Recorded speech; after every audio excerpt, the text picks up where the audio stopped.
help me holding on, 'cause I still feel your hello, hello.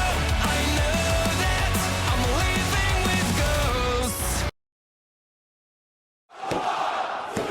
Capital Carnage, exclusively on Skybox Office.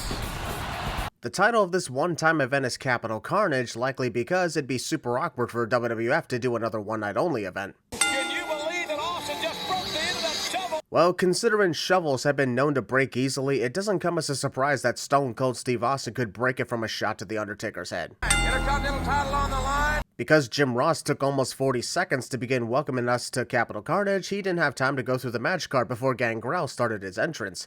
Aw crap, Gangrel's on his way out. Hurry up! We have 7 more matches to tell the audience about. Oh, it's strange, and there's that hit. Not as strange as the audio being fixed up because it wasn't really working properly throughout this event. And it's here.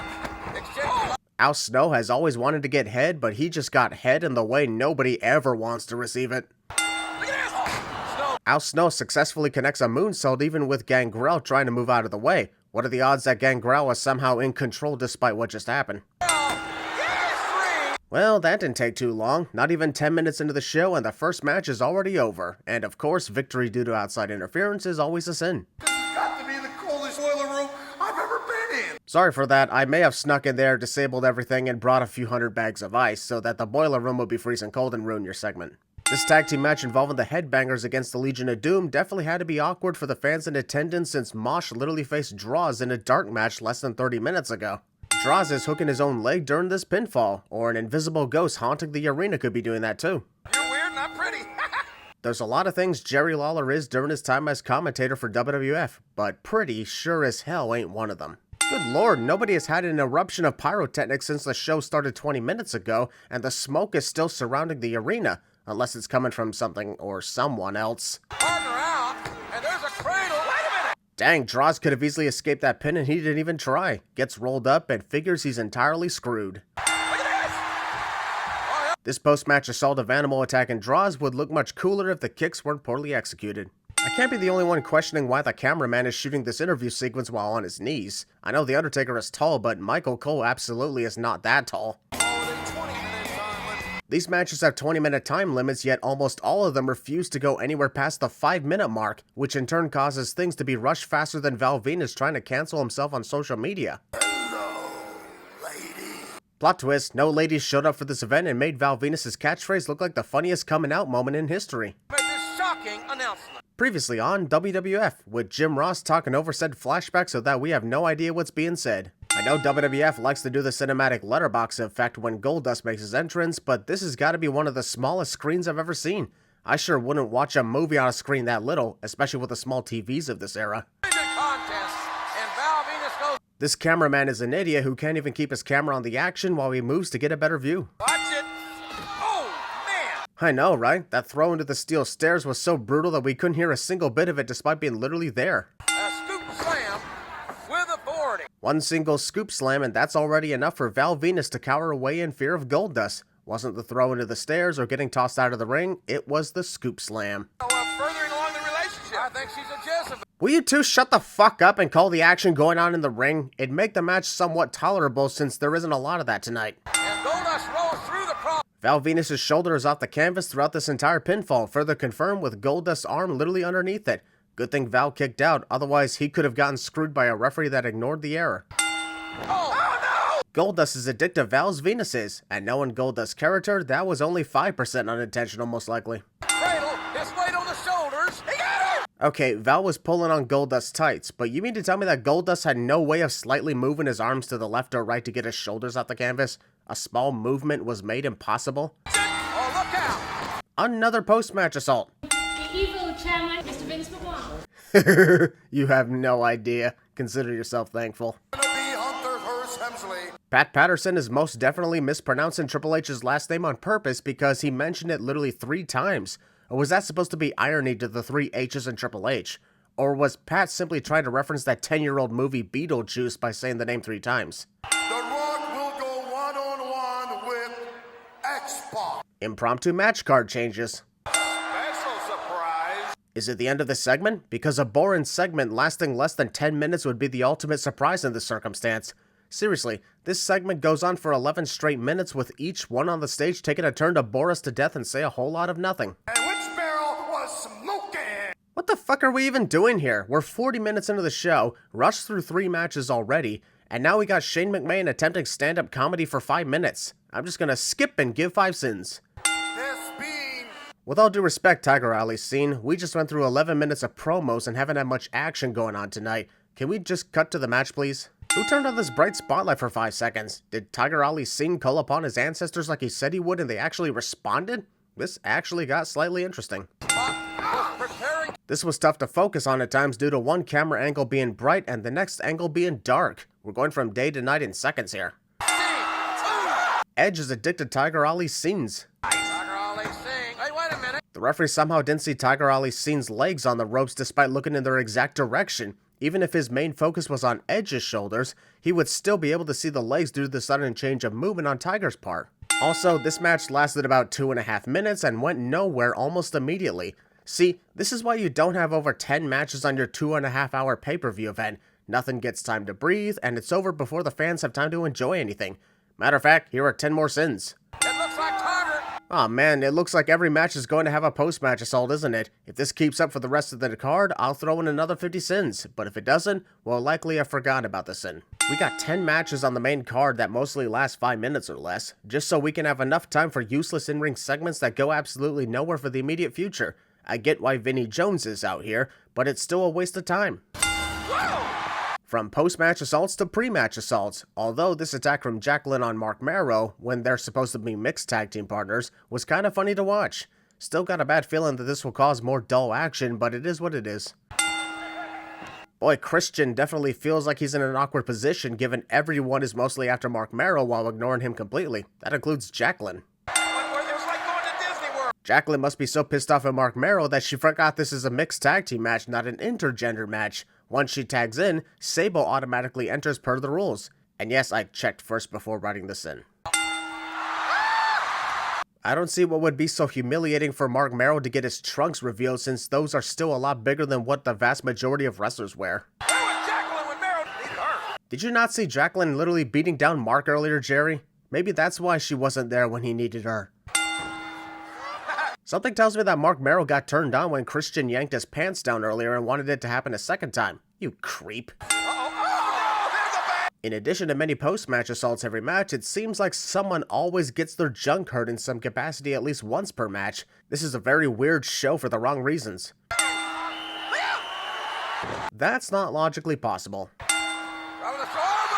Alright, that was fucking hilarious. Jacqueline gets so mad that she does a post-match assault on the referee, who raises her on his shoulders, and then Sable exposes her puppies to the crowd as a result. Not the biggest fan of this era of women's wrestling, but that was done in the funniest of ways. Jacqueline runs away in humiliation while Sable stands tall as the winner of the match in the post-match assault, yet they're playing Jacqueline's music? Sure, the Big Boss Man is scheduled to be the guest enforcer for the main event tonight, but that's still over an hour away. Plus, Ken Shamrock is part of the corporation, so why wouldn't the Boss Man be hanging out with him? I'm not comfortable with the boss man being here. Why? What's the worst that Big Boss Man can do to you? You're perfectly safe from any harm at the corporation. You seen him in action enough. No, you. It's really sad that you put Ken Shamrock and Steve Blackman, two martial artists, in the ring on pay-per-view, and the match absolutely sucks. In addition to the commentators completely ignoring it and arguing with each other because the Big Boss Man is at ringside. Boss man is. What a devastating knee to the air. I'm gonna ask you once again, what kind of interference have we seen? And I'm gonna send you once again for choosing to focus on the Big Boss Man instead of the two wrestlers actually competing for the damn Intercontinental Championship. Matter of fact, I think I'll send them twice for the continuation. The majority of the last 2 minutes in this 6-minute match is Ken Shamrock with a front facelock on Steve Blackman to the pure boredom of the crowd and myself. For an event called Capital Carnage, there has really been a lack of true carnage tonight. Shamrock, the fisherman. Referee earned 5 additional sins for clearly seeing that Steve Blackman's shoulder was off the canvas and continuing the pinfall anyway. Steve was literally on his damn side and his shoulder was somehow down for the count. In a very physical manner. Considering Steve attacked the Boss Man first, completely unprovoked might I add, if the Boss Man gets involved in the match's conclusion, that's entirely on Steve now. What you gonna do when the 24... The Rock with a casual reference to Hollywood Hulk Hogan before correcting himself was awesome. Gotta love it when Rock is simply told to go wild on the mic. Since this match was randomly announced earlier, I sin it for being impromptu. Even though Triple H is the one competing in this match against Jeff Jarrett, the main focus of the entrance is on Chyna, with Hunter in the background as if he's accompanying her to the ring. Did we change the match again? Nothing could be finer than a China factor. Finer than a Chyna factor gets a sinner from a winner. And that just made it even worse, my apologies. Not to be. That asshole in the background who's so obsessed with getting on camera that he jumps in the way of anyone trying to watch the match. The big sin is nobody kicked his ass. Deborah puts her hands on Hunter's hair and the referee somehow doesn't see that. Sure, he's counting Jeff Jarrett, but any referee would always keep an eye on the managers at ringside in case they try something. In this case, Deborah doesn't seem to care if Jeff gets disqualified so long as she gets to pull Hunter's hair. Also, even if the referee doesn't see this going on, how does Chyna not see that? Deborah is that close to Hunter and it somehow doesn't tip off Chyna that she is getting involved? Chyna sees Deborah get involved finally, after the third time, and goes to kick her ass, but then she changes her mind when she gets close enough to do that.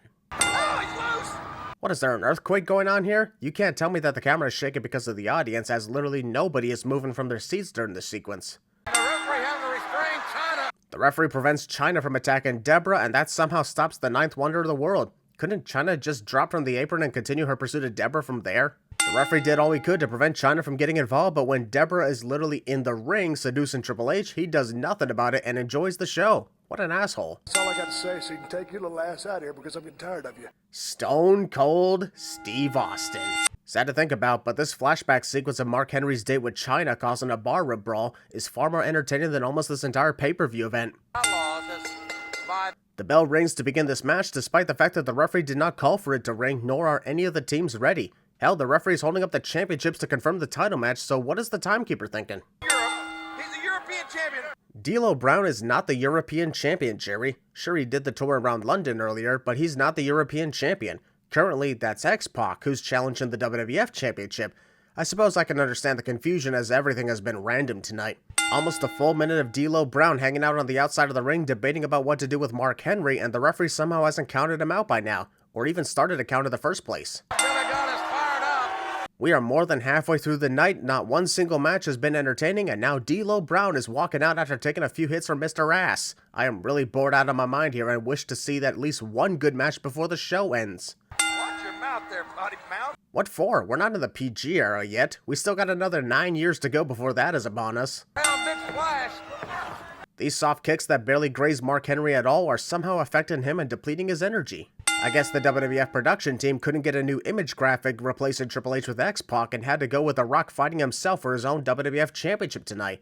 That'd be weird, yet somehow I think that would be an improvement over the quality of tonight's matches. Don't go over the top there. Damn, poor X-Pac. Only gets half a second to have his name appear on the graphic for this championship match. WWF is not the seniors tour. Correct, JR. WWF is not a place for the old retirees. That's only going to be the result of things in about 20 years from now. And yes, it sounds just as bad as I'm telling you. The Triple H is not happy with the McMahon. Oh, really, JR? What gave you that idea? Was it the corporation constantly attacking and getting in his way?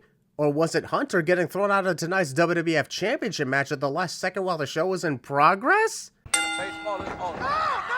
X-Pac as part of D-Generation X is hilarious. Nobody is more crazy about the suck it catchphrase than he is.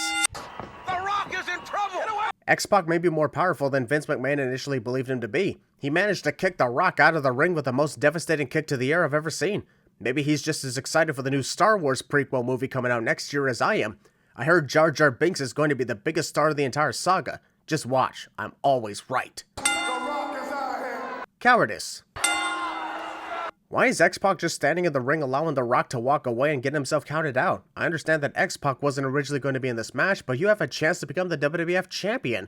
Why the fuck would you stand in the ring and let that opportunity die? He just drank my beverage. Jim Ross was about to say the title of said beverage, but then realized that WWF was not being sponsored by it, so we just went with beverage. Oh, well, you sure were crying. In the Intercontinental Championship match, we had Jim Ross and Jerry Lawler arguing about Big Boss Man being at ringside, and now in the WWF Championship match, we have the same situation about DX being at ringside. Just like the prior match, I am just as frustrated. Hey, The Rock is addicted to X's pox. What's this? Sucky right infringement. Wait, what? Jim Ross hates it when the corporation interferes to help someone win, but is perfectly okay with D-Generation X doing the same thing, all because they're the good guys. Good guy or bad guy, a wrong is still a wrong, a sin is always a sin. The referee gets knocked over at the crucial point of the match cliche. Figured it was only a matter of time for that one. As if tonight couldn't get any worse, the newly changed WWF Championship match ends in a disqualification.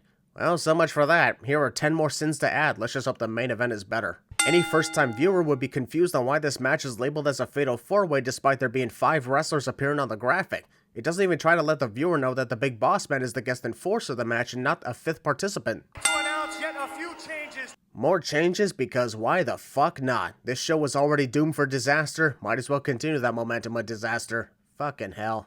Also, it takes almost 15 minutes from the moment the Fatal 4-Way is first introduced and the match is actually taking place. Whoever that idiot is with the "this man has no dick" sign with the arrow pointing, it's pointing at a female, not a dude. Who the hell is Vinnie Jones? Vince McMahon asks who the hell Vinnie Jones is, despite the fact that he's the one who invited him as the special guest of the event.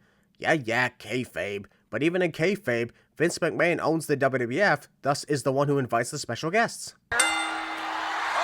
Honestly, forget the Fatal 4-Way match. Let's just have Vinnie Jones fight the Big Boss Man as the main event. The crowd would be more into that, and so would I. 287. Shane McMahon was introduced as the guest ring announcer for this main event, only for Tony Chimmel to continue the ring announcing. What was the point of that change then? The pyrotechnics being off sync from the moment an explosion is heard in Kane's music. We can't even get the pyro correct tonight either. Team partners. They are now. What in the actual fuck is even happening anymore? This Fatal 4-Way match begins as a one-on-one match between Mankind and Kane, with The Undertaker and Stone Cold Steve Austin completely absent from everything. Unless the hundreds of changes caused this match to become a gauntlet match or something. Regardless, here are 500 sins because I am so frustrated at this failure of a show. I am so sorry, London. Y'all deserve better than this. Oh great, now we can't even see the action in progress because of The Undertaker making his dark entrance. Anybody have any night vision goggles I can borrow? So, was it a Fatal 4-Way Gauntlet Royal Rumble match and Stone Cold Steve Austin just got lucky and drew number 4? Knowing the constant changes at tonight's events? Most likely. Anywhere in this arena. This match is also a False Count Anywhere match? What's next? Is it also a handicap match? A bra and panties match? Hell in a Cell with an invisible cage? Mankind gets strangled by The Undertaker, who gets strangled by Kane, who gets strangled by Steve Austin, who gets strangled by Gerald Briscoe, with the same extension cable too. Won't lie, that was pretty funny. Sin counter is loaded with sins, but at least there's a funny moment we can take a sin off for. The commentators react to something that happened, and we likely won't know what it was because the cameras are only focusing on the other set of wrestlers. Kane is accidentally or intentionally addicted to The Undertaker's dead men. Whichever one is true, I win in the end.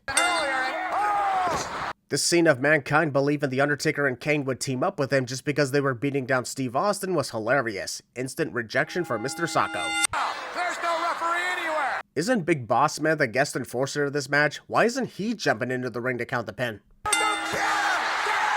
Anytime Vince gets defied by Steve Austin, no matter what odds are stacked against the Rattlesnake, it's entertaining to watch. This show was a failure, but at least it ended on a high note.